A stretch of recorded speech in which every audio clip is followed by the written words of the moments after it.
땅이나 집을 사고 팔 때 사람들은 문서에 인감도장을 찍습니다. 중요한 약조를 맺거나 계약을 할 때 인감도장을 찍습니다. 인감도장을 찍음으로 소유권이 이전되는 것입니다. 남녀가 결혼하면 혼인신고를 합니다. 그때 서로 도장을 찍음으로 둘이 부부가 되었다는 혼인신고가 이루어집니다. 도장을 찍음으로 서로 결혼해 부부가 되었음을 법적으로 표시하게 됩니다. 이것은 부부가 되었음을 보증하는 것입니다. 우리는 도장 찍는 것을 인을 친다고 합니다. 우리가 믿는 하나님은 인을 치시는 하나님이시며 조상을 찍으시는 분입니다. 하나님은 자기 자신의 소유에 대해서 인치십니다. 값주고 사신 소유에 대해서 조장을 찍으십니다. 하나님께서 나를 그의 소유로 인치심으로 말미암아 나는 마귀에게서 하나님에게로 죄에서 의로 흑암에서 영광으로 이 세상에서 하나님 나라 천국으로 옮겨졌습니다. 너희는 값으로 사신 것이니 고린도 7장 23절 그들에게 이르시되 땅의 풀이나 푸르는 것이나 각종 수목은 해하지 말고 오직 이마에 하나님의 인칭을 받지 아니한 사람들 해하라 하시더라. 요한계시록 9장 4절 일찍이 죽임을 당하사 각 족속과 방언과 백성과 나라 가운데서 사람들을 피로 사서 하나님께 드리시고 그들로 우리 하나님 앞에 나라와 제사장들을 삼으셨으니 그들이 땅에서 왕노를 하리로다 하더라. 계시록 5장 9절로 10절 값주고 산 하나님의 소유를 속량함을 받은 사람이라고 합니다. 그럼 속량이란 무엇일까요? 역사적으로 그리스도 로마 시대에는 몸값을 받고 노예를 풀어주는 해방을 시켜주었습니다. 어떤 사람이 노예가 속해 있는 주인에게 몸값을 지불하고 그를 사서 노예나 종의 신분에서 해방시켜주면 그는 그 순간부터 자인이 되었습니다. 조선 후기 몸값을 받고 노비를 풀어주어 양인이 되게 하던 일이 있었습니다. 여기서 몸값을 지불하고 노비를 사서 종이나 노비의 신분에서 양인이 되게 하고 자윤이 되게 하는 것을 속량이라고 합니다. 속량은 속자와 어릴 양자로 이루어져 있습니다. 좀 더 쉬운 말로 속죄와 동의어로 쓰입니다. 그가 우리를 흑암의 권세에서 건져내사 그의 사랑의 아들의 나라로 옮기셨으니 그 아들 안에서 우리가 속량 곧 죄사함을 얻었도다. 우리는 그리스도 안에서 그의 은혜의 속량함을 따라 그의 피로 말미암아 속량 곧 죄사함을 받았느니라. 에베소 1장 7절 그들이 이제 땅의 풀이나 오직 푸른 것이나 각종 수목은 해하지 말고 오직 이마에 하나님의 인침을 받지 아니한 삶이나 해하라 하시더라. 요한계시록 9장 4절 우리 인간은 본래 죄인입니다. 죄인으로서 죄에 매이고 죄의 종 마귀의 종으로 지냈습니다. 인간 스스로 죄에서 마귀에게서 흑암의 곳에 벗어날 수 없는 것입니다. 예수님은 죄의 빛으로 허덕이는 사람들을 찾아오셨습니다. 구세주신 예수님께서 말입니다. 예수께서는 십자가에서 피 흘려 우리 죄를 밭을 갚아주셨습니다. 즉 속죄하셨습니다. 하나님 갈라디아 2장 20절에 내가 그리스도와 함께 십자가에 못 박혔나니 그런즉 이제는 내가 사는 것이 아니요 오직 내 안에 그리스도께서 사시는 것이라. 이제 내가 육체 가운데 사는 것은 나를 사랑하사 나를 위하여 자기 자신을 버리신 하나님의 아들을 믿는 믿음 안에서 사는 것이라. 믿음 안에서 하나님 영광을 위하여 살아야 됩니다. 예수께서 우리를 위해서 죽으사 우리로 하여금 깨어있든지 자든지 자기와 함께 살게 하려 하셨느니라. 세사령서 5장 10절 예수님은 주인을 못 쓰고 예수와 함께 영원하게 살아야 됩니다. 우리는 예수님의 보혈로 속량을 받았습니다. 하나님은 우리가 예수의 보혈로 속량하고 죄사함을 받았다는 사실을 표시하고 부정하기 위해 성령을 보내주셨습니다.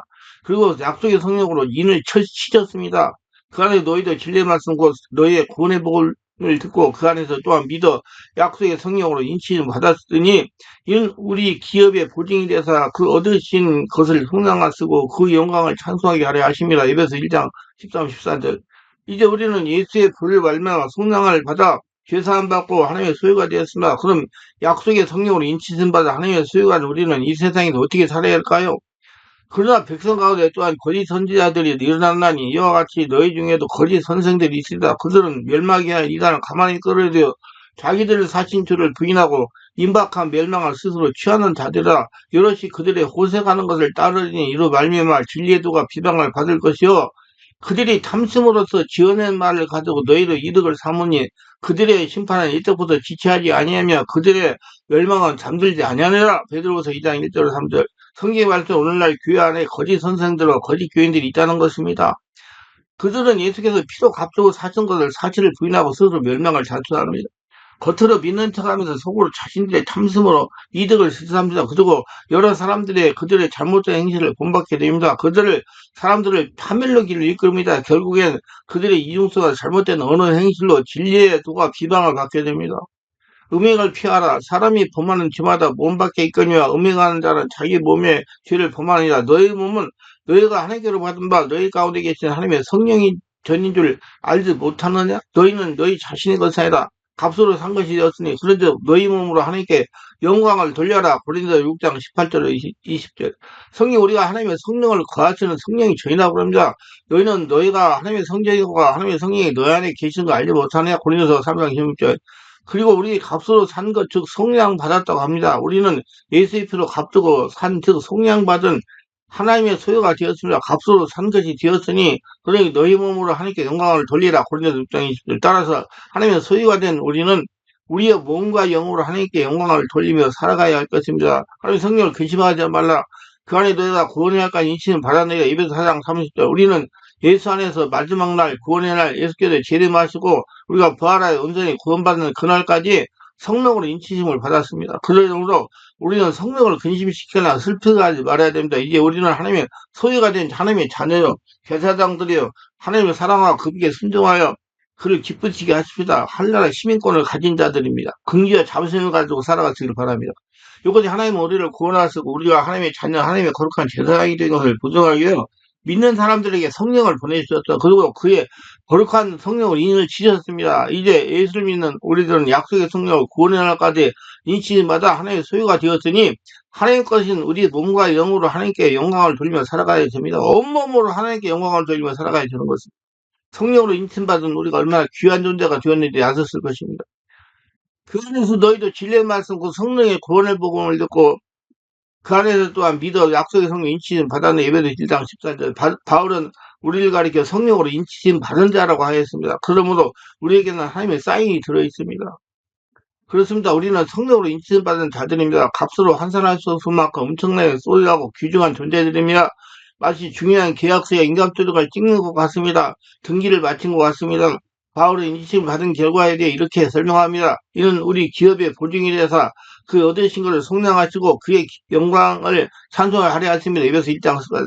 기업은 하나님의 자녀로서 받아 누리게 될 하나님의 나라 유산을 뜻합니다. 곧 구원의 보증이 되어 주신다는 말입니다.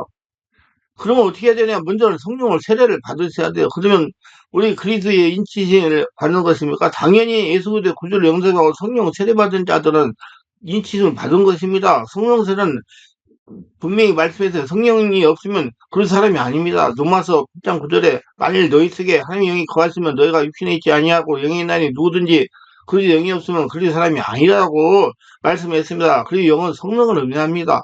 성령에 나타난 성령의 명칭을 살펴보면 거룩한 영, 하나님의 영, 진리의 영, 그리스도의 영, 중재자, 유로자, 약속의 영이라고 말하고 있습니다. 어떤 사람이 거리에서 호두과자를 사서 먹었는데 그 호두과자 속에 호두가 하나도 없었습니다. 그래서 장사꾼이 따졌더니 그 장사꾼이 하는 말이 걸작입니다. 여보, 붕어빵 속에 붕어 들이는 거 봤어? 그래서 아무 말도 못했답니다. 그렇습니다. 붕어빵 속에 붕어가 없어도 붕어빵이라고 부르고 호두과자 속에 호두가 없어도 호두과자로 부를 수 있습니다. 그러나 그 중에 성령 안에 예수님 믿는 사람 안에 성령이 없으면 그건 절대로 그리스도라고 부를 수가 없습니다. 로마서 8장 누구든지 그리스도의 영이 없으면 그런 사람은 그리스도의 사람이 아니라고 했습니다. 누가 그리스도의 사람입니까? 그리스도의 영, 성령이 있는 자가 그리스도의 사람입니다. 성령이 인도받는 사람이 성도입니다. 성령 세례받은 사람이 성령입니다. 성도입니다. 무릇 하나님의 영으로 인도 안 받은 그 사람은 곧 하나님의 아들이라. 로마서 8장 14절. 아무리 윤리적으로 완벽하게 살고 도덕적으로 착하게 산다 할지라도 그 속에 그 영이 없으면 그는 그리스도의 사람이 아닙니다. 비록 부족하고 연약할지라도 성령께서 우리 마음속에 거하시기 때문에 우리가 바로 그리스도의 사람이라는 것입니다. 사도행전에 예수께서 감람산에 승천하기 전에 제자들에게 마지막 유언을 하셨는데 사도행 1장 48절에 너희는 예루살렘을 떠나지고 네게 들은 바 아버지의 약속을 기다려라. 너희는 몇 날이 못해 성령으로 세례를 받으라. 또 오직 성령이 너희가 있지만 너희가 권능을 받고 예루살렘과 온유대와 사마리아 땅 이르기까지 내 증인 되리라고 유언을 남기셨으면 유언은 중요합니다. 사도행 1장 13절에 그 유언대로 예수님이 제자를 120문자가 예루살렘을 떠나지 않고 마가의 다락방에서 마음을 같이하여 기도에 있었습니다. 그러자 오순절날 이름에 마가의 다락방에 기도하는 120명의 제자들에게 성령이 임했습니다. 각 사람이 하나씩 성령이 임했습니다. 그리고 성령이 충만한 방언으로 기도하고 천국 언어인 방언으로 기도하고 나가서 주의 복음을 전파하기 시작했습니다. 오늘날 이름에 그들이 다 같이 한 곳에 모이더니 후련히 할 일 없어 급하고 강한 바람 같은 소리가 있어 그들의 앉은 온집에 가득하며 마치 흙 위에 헤쳐는 갈릴리거리 그리에 각 사람이 하나씩 임하였더니 그들이 다 성령이 충만하라고 성령이 말하게 하심을 따라 다른 언어도 말하기를 시작하니라. 사도행전 2장 1절 4절. 그때 베드로가 능력 있는 설교를 하니 하루에 3,000명 5,000명씩 회개하고 주께서 돌아오는 놀라운 일이 일어났으며 또 여러 말로 확증하고 고난이 이르되 너희가 이 폐역한 세에서 구원을 받으라 하니 이 말을 받은 사람은 세를 받으며 그날의 신도의 수가 3천이나 더하라. 사도행전 2장 40절 41절. 그때부터 곳곳에 교회가 세워지고 안전병이가 일어나고 병든 자가 고침받고 죽은 자가 살아나는 기적적인 성령의 역사가 일어났습니다. 이렇게 해서 주의 복음은 유대인뿐만 아니라 이방인들까지 전파되었고 당시에 로마 제국도 복음에 전파되었고 유럽과 미국과 우리나라에까지 주의 복음이 전파되었습니다. 이 모든 것이 하나님의 성령의 역사입니다. 그것이 바로 성령 인치심의 증거입니다. 그 다음에 성령 세례를 받자면 이거는 성령 충만을 받아야 됩니다. 우리가 성령 세례 받은 것으로 만족해서는 안 됩니다. 중요한 것은 계속해서 성령 인도를 받아야 되는데 그래야 필요한 것이 성령 충만합니다. 성령 충만이라는 것은 내 몸에 온전히 하나님의 성령이 차고 넘치는 걸 말합니다. 성령이 충만한 성령의 불세를 말합니다. 자신 안에 주인으로 계시는 성령께서 성령의 불로 역사하시는 것을 성령의 충만이요 성령의 불세례라고 그럽니다. 성령으로 충만하다고 하는 의미는 성령이 사로잡히고 성령이 내 안에 온몸에 스며들고 장악하고 지배를 받는 것을 의미합니다. 물이 흠뻑 젖은 수건을 짜면 물이 흐르듯이 성령 충만한 성령으로 사로잡히고 스며들며 성령이 지배를 받고 짜면 성령이 나오는 사람을 말하는 겁니다. 예. 술 취하지 말이면 방탕한 것이니 오직 성령 충만 받아. 에베소 5장 18절. 술과 성령은 비슷한 특징이 있어요. 둘 다 사람을 지배한다는 거다. 술이 얼마나 무서운지 모릅니다.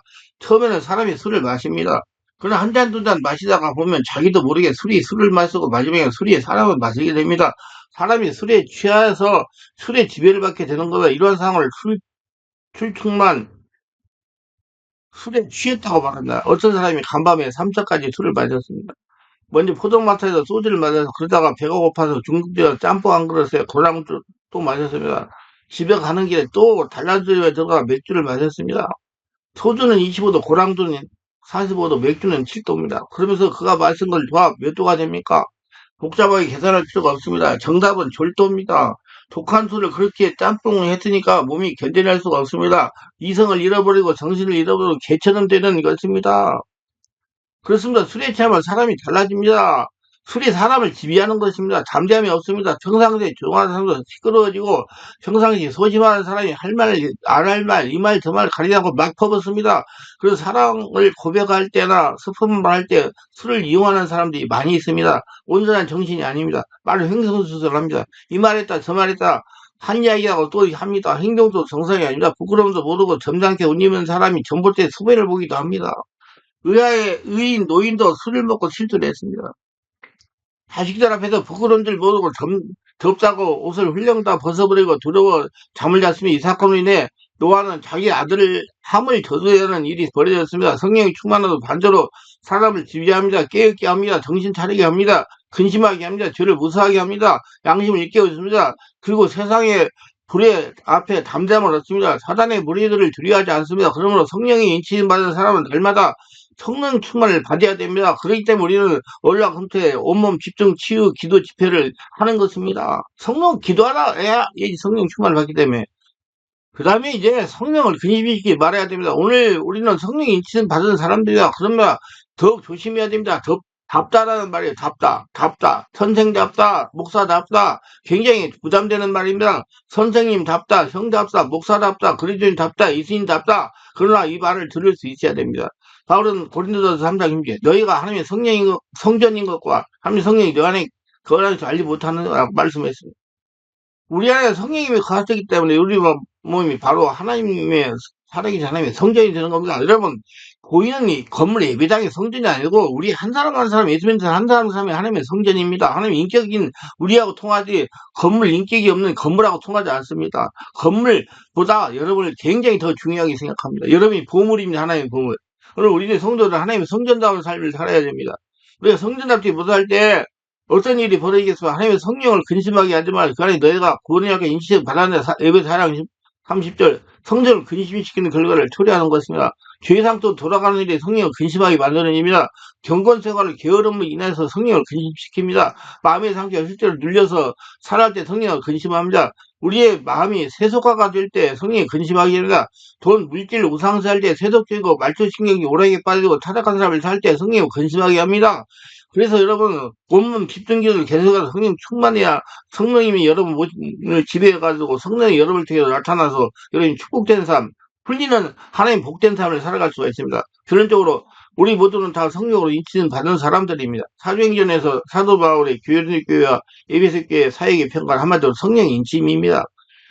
불신 세상에서 복음의 말씀을 통해 그렇게 회심한 자들에게 성령의 인침이 있었던 것이다. 성령의 인침은 그들을 하나님의 소유로 확정하는 역사에서 이제 그 인침받은 자의 삶에 대해 기록되어 있는 부분이 사도행전 18장 1절로 11절로 그 주인공이 아굴라 브리스기라 부부입니다. 그들에 대해서 넘어서 16장 3절에 또한 기록되어 있습니다. 그 말씀은 성령의 인침받은 삶이 무엇인지 알 수 있습니다. 성령의 인침받은 자의 삶은 영적인 생명의 삶을 사는 겁니다. 그 생명의 삶을 사는 영적인 인침에만 국한되는 게 아니라 그걸 삶으로 나타내는 직장생활과 가정으로까지 나타내는 일입니다. 순간을 살지만 영혼을 살면 불면에 이르는 삶을 사는 자들입니다. 그들의 삶을 한마디로 보여주는 게 목숨을 내놨다는 말씀과 그들의 집에 있는 교회입니다. 그들이 다 교회란 말입니다. 그들이 사는 데가 교회예요. 지극히 자신의 목숨을 아까워하고 문화에 중독된 시대에 가정을 오픈하고 친교의 장소, 기도의 장소, 그 교회의 역할을 한다는 것은 성령이 인신받은 자, 성령 충만한 자의 삶입니다.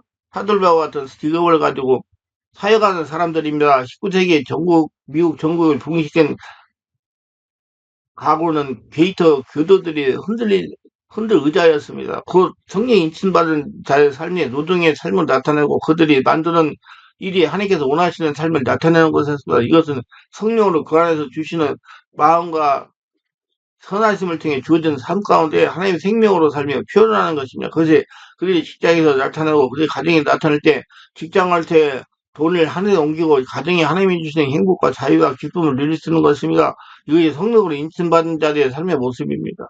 그것도 성령의 인침받고 충만받고 자기 하늘나라 성전을 살아가기 위해서 항상 성령 안에서 업무기도 많이 해가지고 성령으로 충만한 삶을 살아서 권능 있는 삶을 살아가시고 하나님의 살아계심을 체험하며 승리하시기 바랍니다. 기도합니다. 오늘도 저희 세계를 끝까지 시청하시는 분들 축복하소서. 구독, 좋아요, 알람 설정, 후원하시는 분들 축복하시고 더 성령으로 충만하여 충만 받고 성령 우리는 인침을 받았으니 성령의 항상 성령의 지배와 인도와 성령의 깨달음을 받고 살아가는 복신자가 되게 해서 하나님의 축복을 주시는 축복을 거둬들이며 하나님의 영광을 드러내는 자들이 다 되게 하소서. 예수님 이름으로 기도합니다. 아멘.